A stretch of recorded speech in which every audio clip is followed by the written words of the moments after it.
Hello everyone. Welcome to the series of lectures on the course Foundations in Mathematics. In this video, I'll be talking about union of family of sets. So before talking about union of family of sets, let's see what is a family of set. Okay. Now, by a set, I mean a collection of objects, well-defined objects. And when I say objects, it is possible that the objects are themselves sets.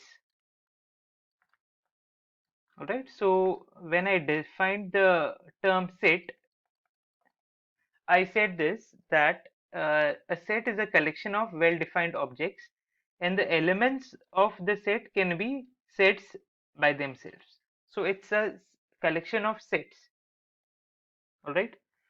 Now, for example, if you need an example of this type, then you can talk about collection of all the intervals. So collection of all the intervals, if you see, then it's a collection, it's a set of sets. And each element there is an interval which is a set. Or you can talk about collection of triangles. And you can this way look out for lots of examples which are sets within sets. Okay. So now supposing we have some collection of sets. Supposing we have 100 sets with us. Then how we are going to denote these 100 sets? So the best way to denote these 100 sets would be in this manner: A1, A2, A3 up till A100. So what we are doing here is we are looking at a subset of natural numbers 1, 2, 3 up till 100, and I have 100 sets with me. So this is my first set, second set, third set up to the 100th set. And I'm saying this one is my first set, so I will call it A1. This one is my second set, so I will call it A2. This one is my third set, so I will call it A3, and so on. This is my 100th set, so I will call it A100. Right? So this is the most natural way of uh, denoting these sets.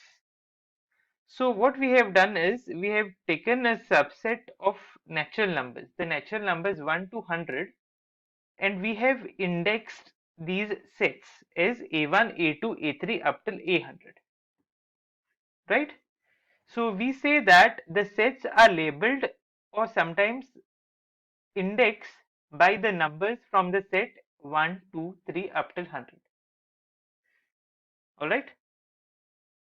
For example, if you consider a set of all intervals of the form In, where In is defined to be the closed interval n comma n plus 1, where n is a natural number, then I have these intervals with me which are sets, and they are labeled or indexed by the set of natural numbers, because this n is varying over the set of all natural numbers. So what will be I1? I1 will be 1 comma 1 plus 1, that's 2. I2 will be 2 comma 2 plus 1, that's 2 comma 3, closed interval. Similarly, I500 will be what? This will be 500 comma 500 plus 1, that's 501, and you can keep on going in this way. So if you see now my indexing set, in the previous case it was I had only 100 sets with me. So my indexing set had only 100 elements, 1, 2, 3 up till 100. But now I am having an infinite collection of intervals in, which are defined in this manner: n comma n plus 1, a closed interval. So my indexing set here is the set of natural numbers.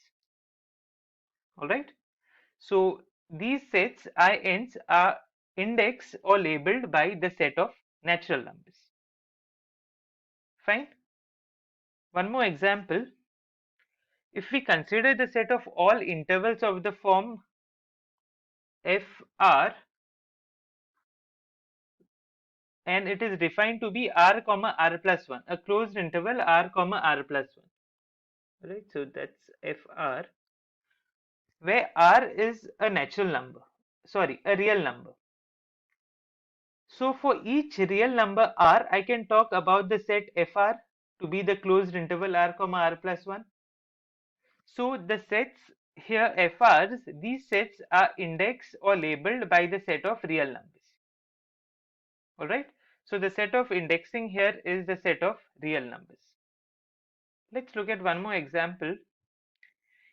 If you consider the set of universities of the form UX, where this X denotes the country. So this UX which is there, it's collection of all the universities which are indexed by the set with the elements as the countries.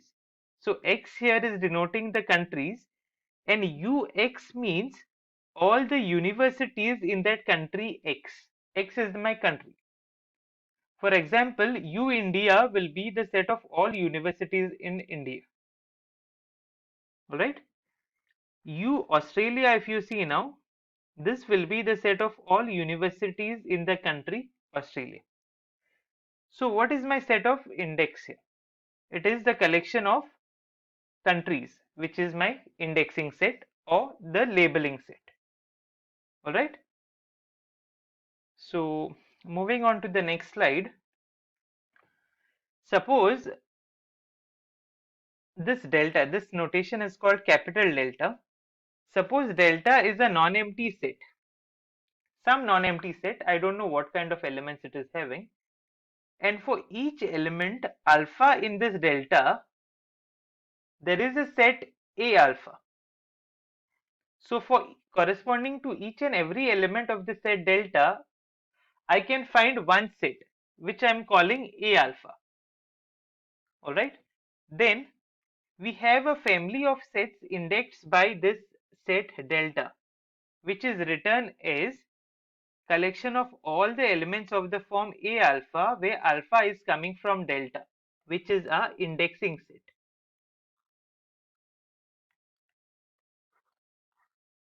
Alright, and collection of all these sets A alpha is called family of sets. Here the set delta is called the index set for this particular family. So when I say a family of sets, I mean some collection of sets which are indexed by some indexing set. Alright. So now let's see. So far we know what is a family of sets. Now let's see what is union of family of sets. Supposing I have this family of sets F alpha, this collection F alpha, where alpha is coming from the indexing set delta. So let this be a family of sets indexed by the non-empty set delta. Let U be the universal set. So U is some universal set. Universal set is the biggest set that you know, alright, in that particular context. Alright. So we define the union of the family of sets by this.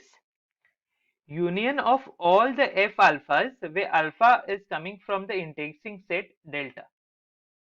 And which elements will be coming in this union of family of sets? This is defined to be set of all elements X in the universal set such that X is there in at least one F alpha.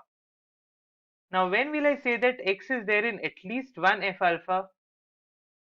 When I can find some element in delta, when I can find some K in delta such that F K contains the point X, right? So this union is defined to be the set of all elements X in the universal set such that there exists a point K in delta, that is the indexing set, such that this X is there in Fk. So if you are able to find one F alpha, one one set in this family of sets in which the point x is coming, then that point x will come in union of all these sets f alphas. All right. So union of f alphas, where alpha is coming from the indexing set delta, is the set of all elements in U which belong to at least one of the f alphas. So if it is coming in at least one of the f alphas, then it will come in union of all the f alphas, right? Now, when will I say that a point x is not there in union of all these f alphas? So I will have to negate this. That means x will not come in the union when x does not belong to fk for every k in the indexing set delta. If x is not coming in any of the f alphas, then it will never come in the union. It is just a negation of this. All right. Now let's look at some examples. Before that, thus the point x will come in union of all the f alphas if and only if x belongs to f alpha for some alpha in delta. So at least one alpha you should be able to produce such that x will come in f alpha, right? So let's look at some examples now. Consider the sets fk which are defined to be the sets containing two elements minus k and k for each natural number k. So this family is indexed by the set of natural numbers and each member is a subset of z. Each fk, if you see, is a subset of z, right? So what we want to do is we want to compute the union of all these fk's where k is running over n, right? So we are given a family of sets here fk which are defined to be minus kk, this set containing two elements. We are supposed to find the union of all the fk's. So for some natural numbers, let's try to see what these fk's actually are. So what is f1? f1 is nothing but minus 1 comma 1, this set containing two elements. What is f2? That is minus 2 comma 2. So what is f125? So that is going to be minus 125 comma 125, right? So if you try to put this on the number line, how will it look? Let's say this is a number line and 0 is here.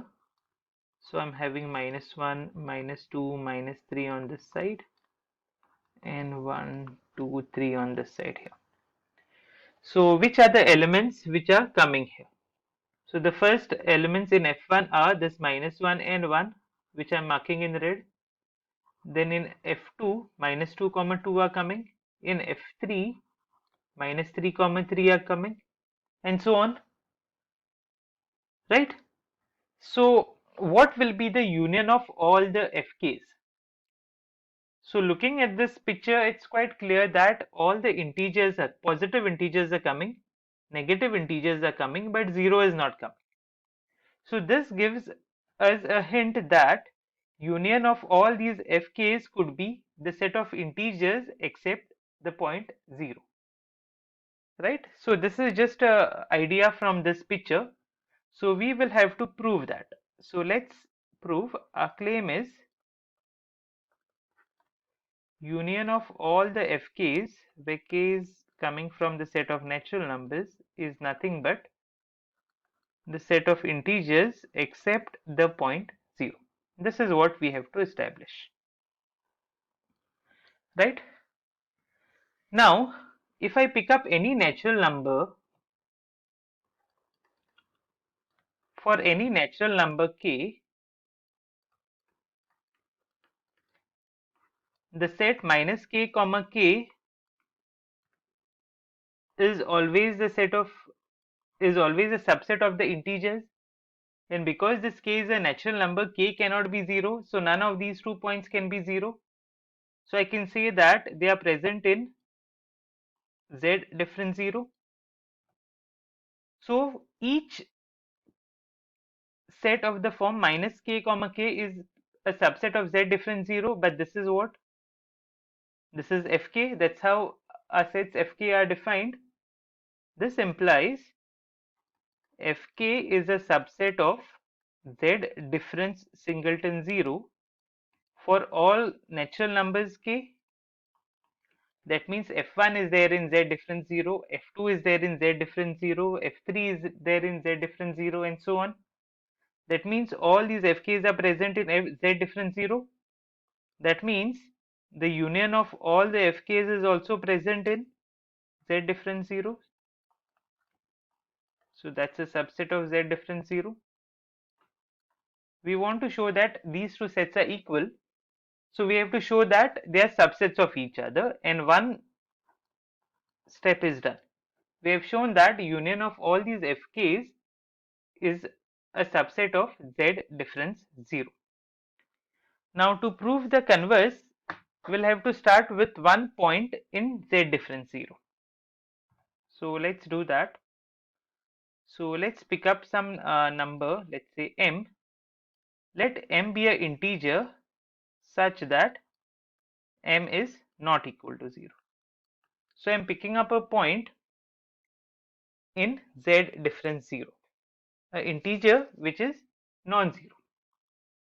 Alright. Now this m has two choices. Either m could be positive or m could be negative. So I will put this in two cases.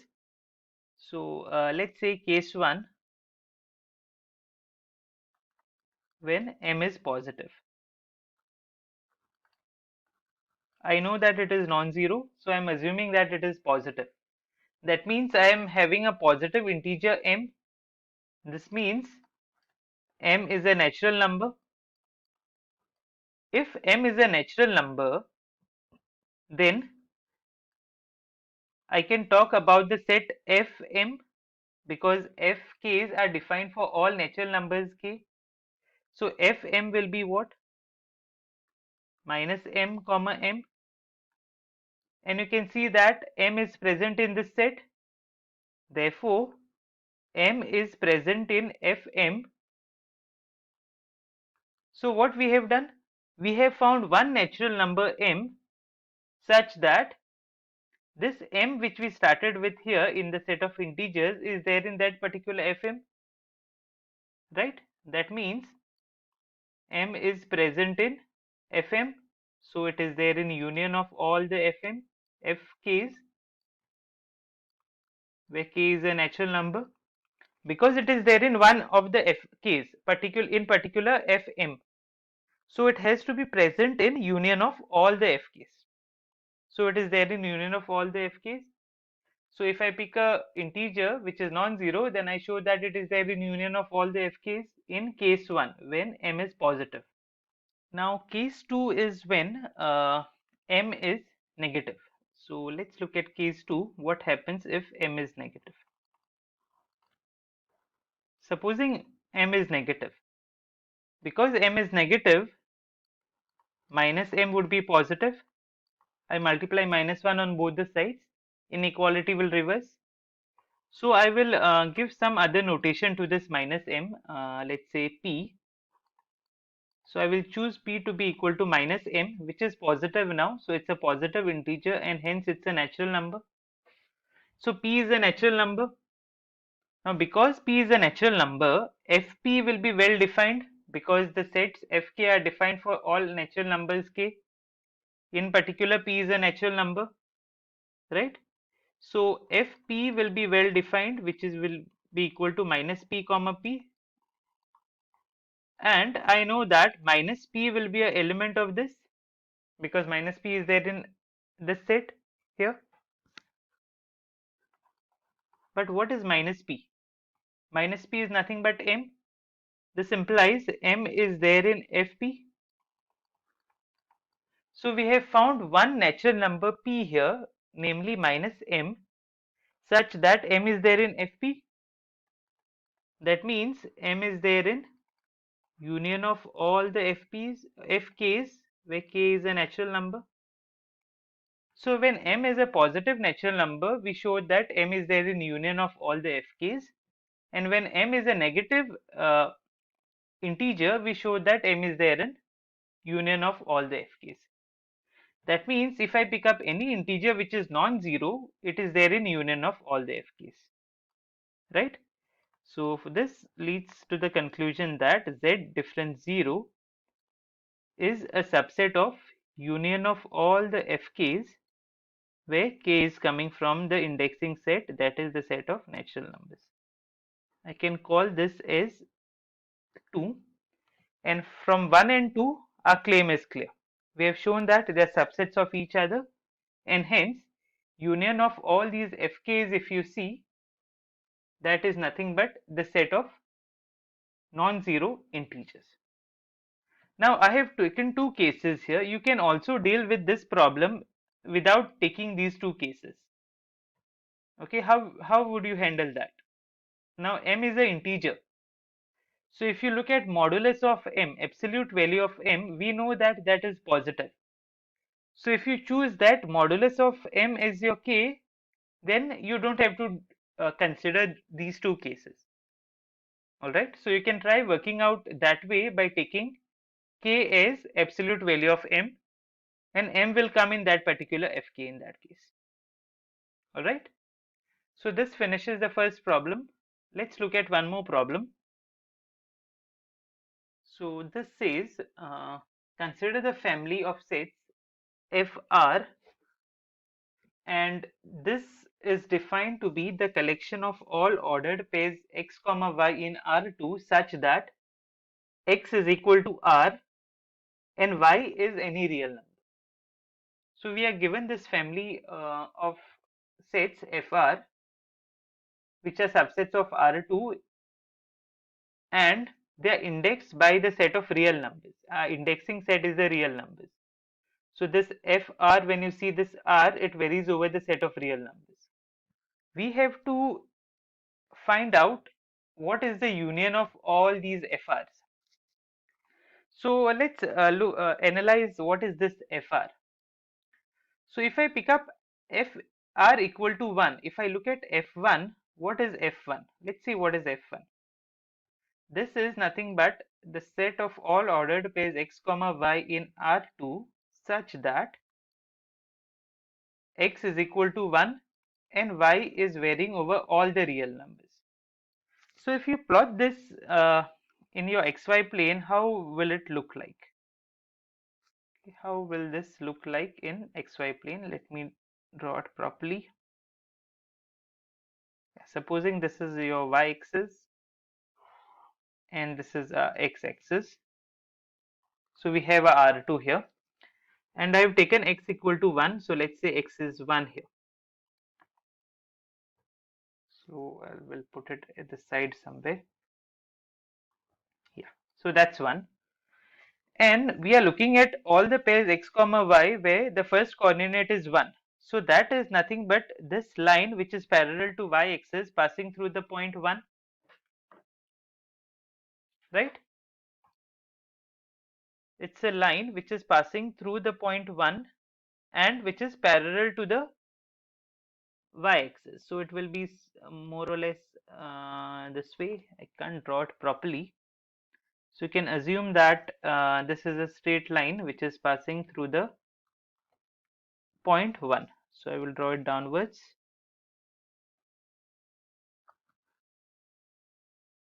Okay, just assume that that's a straight line. So this is the line x equal to 1. In this F1 set, if you see, it is actually this line F1. Okay, F1 is this line. Similarly, I can talk about F half, that is F 0.5, right? I can talk about F 0.5 because my indexing set is the set of real numbers. So this will give me the line x equal to half. Then I can talk about F0, that will give me the y-axis wherein the x coordinate is 0. Then I can talk about negative numbers also, F minus 0.1. So that will be the line passing through the point minus 0.1. It will be somewhere here very close to y-axis. So for each point on the x-axis, if you pick up here, you will get all your FRs, right? You will get all your FRs on this line. So all your FRs are nothing but lines which are parallel to y-axis. And if you try to look at union of all these lines, what you can see, which area it is going to cover. That is the union of all the FRs, right? So if you think a little, you will realize that uh, union of all the FRs, if you take here, that is nothing but your entire plane R2. This entire region from here on the xy plane will be covered by the points of FRs, because for each x in R I can talk about FR. So at every point I will be having a line which is parallel to y-axis. So that is going to cover up entire R2, and we have to show that this union is equal to R2. Alright. So our claim is union of all the FRs where R is varying over the set of real numbers is nothing but our entire xy plane, that's R2. Right, so let's prove this. So I will show that they are subsets of each other. So let's start with the point P comma Q in R2. So I have started with the point in R2. So that point will be somewhere in the xy plane. Let me put that. Let's say it is here. Then this point is lying on the line FP. FP will be this way, because on this line all the x coordinates are p's, right? That means the point P comma Q is lying on the line FP. So P belongs to, sorry, the point P comma Q, it belongs to FP, because if you see how your FRs are defined, they are all points of the form x comma y where x is equal to R, right? So the point P comma Q will definitely come in the set FP. So this point is there in one of the FPs, and if it is there in one of the FPs, then it is there in union of all these FPs, because one FP is union of all the FPs, right? So the point P comma Q is there in union of all the FRs where R is a real number.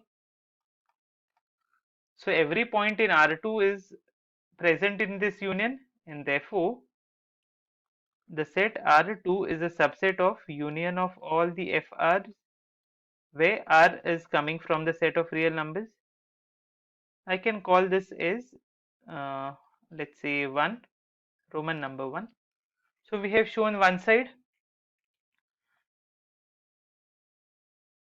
right?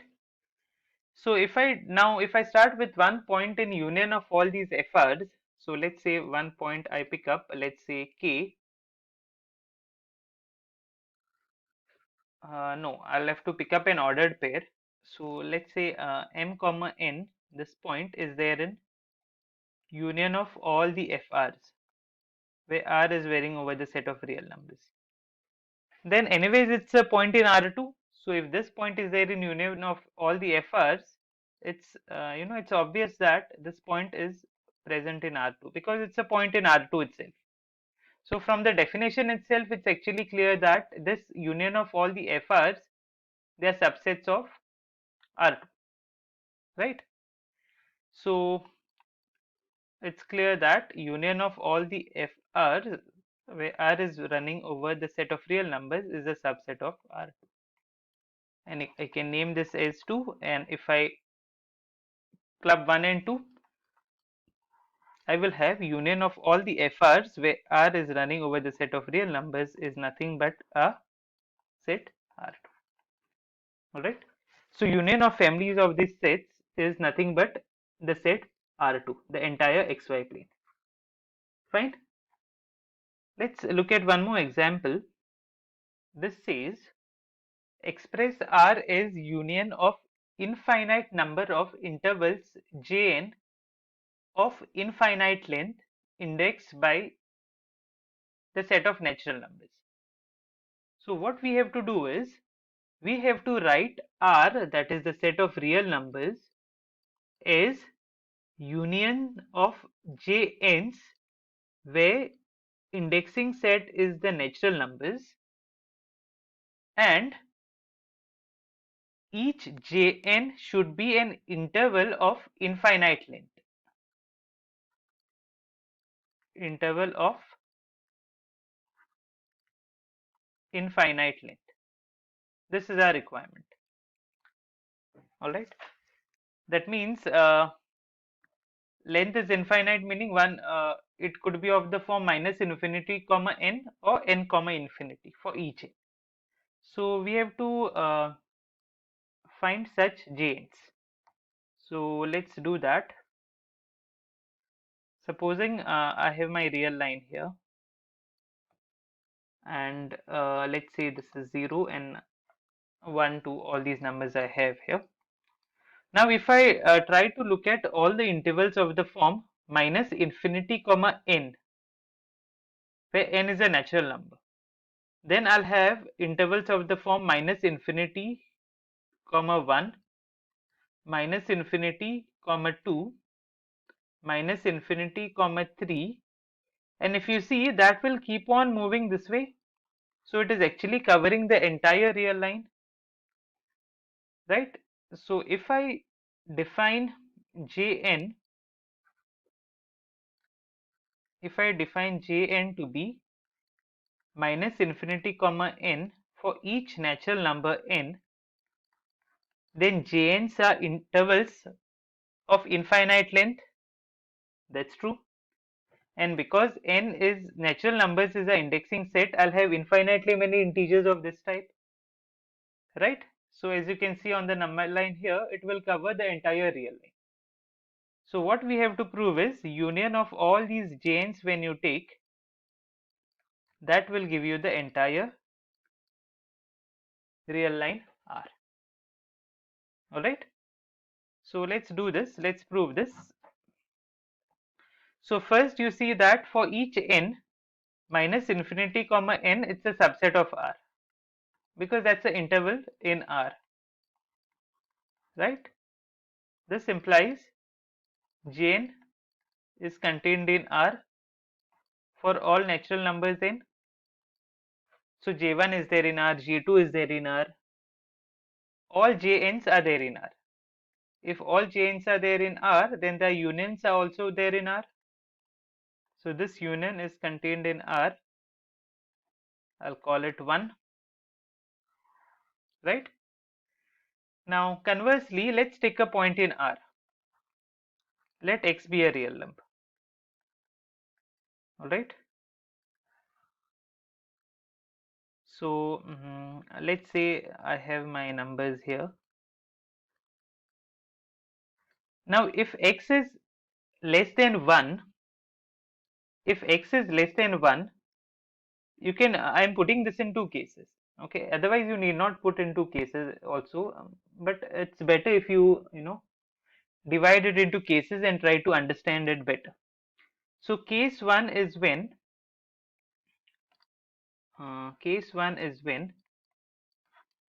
x is a real number which is less than 1. Let's say x is less than 1. Alright, when x is less than 1. If x is less than 1, it can come anywhere here because it's less than 1. And if it is less than 1, then it is there in J1. Okay, so x belongs to minus infinity comma 1, that's J1. So x is there in one of them, and therefore x is there in union of all the Jn's. because it is there in J1. It is there in one of the GNs, right? So when x is less than 1, it is clear. So case 2 we will see when x is bigger than or equal to 1. So x is a real number which is anywhere after 1. Supposing it is somewhere here, then it will be coming in which interval? The first interval that we can see is it is there in minus infinity comma 3 open, right? So my x is here. In terms of x I want to get it. So what I'll do? I'll take the integral part of x, that will give me the previous integer here, and then I will add 1 to it, and that will give me this integer no matter what where x is lying, right? So in general if you look at this, it is of this form. Maybe there are two natural numbers here and x is here. Then you look at the integral part of x, you will reach here. You add 1 to it, you will be here.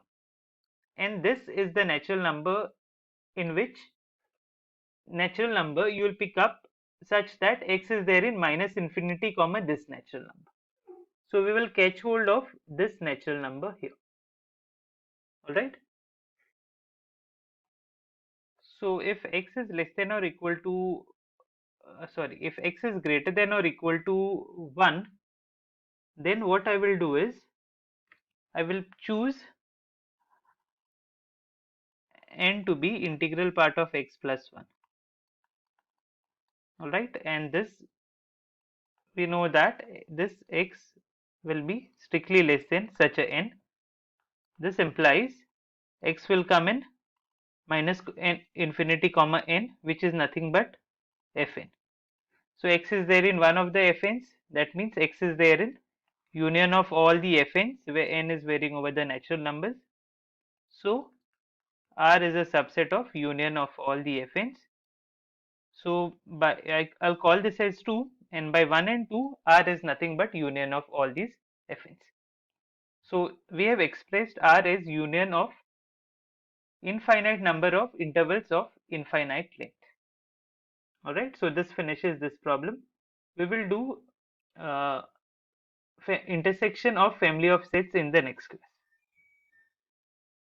These are some exercises for you all.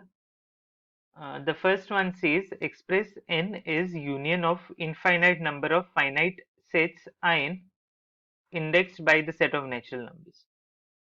So in the similar way, the way we have done the problems, you can try to express n as union of this family of sets.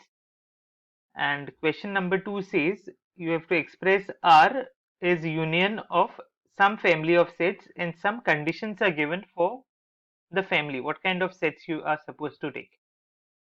So I want you all to try to prove these and think over it.